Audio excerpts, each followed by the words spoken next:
ನಮಸ್ಕಾರ ಸ್ನೇಹಿತರೆ. ನೋಡಿ, ಇಲ್ಲೊಂದು ಫ್ಯಾಮಿಲಿ, ಅವನು ಫುಲ್ಲು ಕುಡ್ಕೊಂಡಿದ್ದಾನೆ. ಸೊ ಕುಡ್ಕೊಂಡು ಅವನಿಗೆ ಹೋಗೋಕೆ ಕೂಡ ಆಗ್ತಾಯಿಲ್ಲ, ಮನೆಗೆ ಹೋಗೋಕೆ ಕೂಡ ಆಗ್ತಾಯಿಲ್ಲ. ಪಾಪ ಆ ಅಮ್ಮ ಬಂದು ಕರ್ಕೊಂಡು ಹೋಗ್ತಾರ ಅವನ್ನ. ಸೊ ಅವ್ನು ನಡ್ಕೊಂಡು ಹೋಗಿ ಕೂಡ ಅವ್ನ ಕೈಲಿ ಆಗ್ತಾಯಿಲ್ಲ, ಅಷ್ಟು ಫುಲ್ ಟೈಟ್ ಆಗ್ಬಿಟ್ಟವನೆ. ಸೊ ಪಾಪ ಆ ಹೆಣ್ಮಗಳು ಕಷ್ಟ ನೋಡಿ, ಸೊ ಏನು ಮಾಡೋದಂತ ಗೊತ್ತಾಗದೆ ಕರ್ಕೊಂಡೋಗಿ ಮನೆ ಹತ್ರ ಬಿಟ್ಟೆ. ನೋಡಿ ಯಾವ ಥರ ತಟ್ಟಾಡ್ಕೊಂಡು ಹೋಯ್ತಾವನೆ. ಸೊ ತುಂಬ ಬೇಜಾರಾಗುತ್ತೆ ಈ ಸನ್ನಿವೇಶ ನೋಡಿದಾಗ.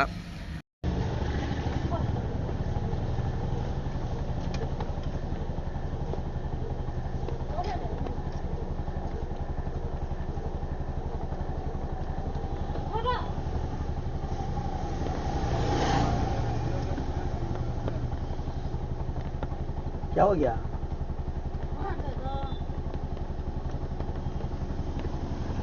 किधर कर रहे हो?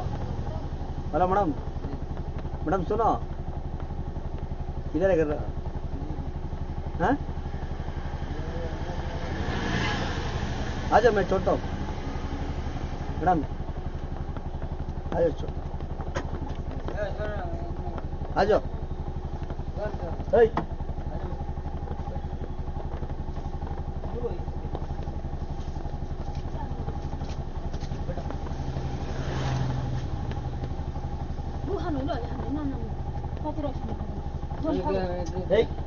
उधर बेटा, बोल बेटा,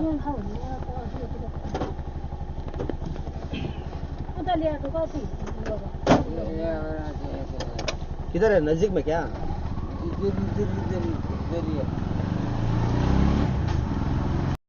ಆ ಜಾಗದಲ್ಲಿ ನಮ್ಮ ಅಕ್ಕ ತಂಗಿದಿರು ಯಾರೋ ಇದ್ರೂ ನಮಗೆ ಎಷ್ಟು ಬೇಜಾರಾಗುತ್ತೆ ಹೇಳಿ, ಅದೇ ರೀತಿ ತುಂಬ ಬೇಜಾರಾಗುತ್ತೆ.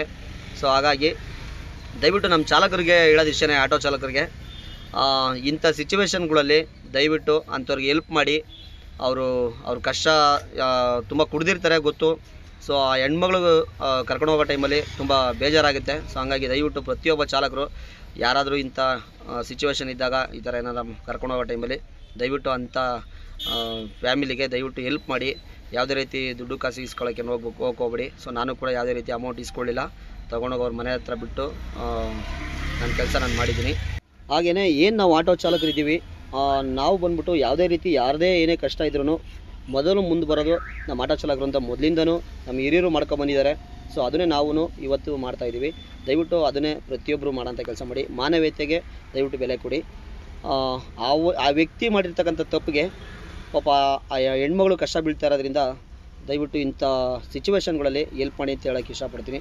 ದಯವಿಟ್ಟು ಯಾರು ತಪ್ಪಾಗಿ ಭಾವಿಸ್ಬೇಡಿ. ಇದರಲ್ಲಿ ನಾನು ತಪ್ಪಾಗಿದ್ದರೆ ದಯವಿಟ್ಟು ಕ್ಷಮೆ ಇರಲಿ. ನಮಸ್ಕಾರ ಸ್ನೇಹಿತರೆ.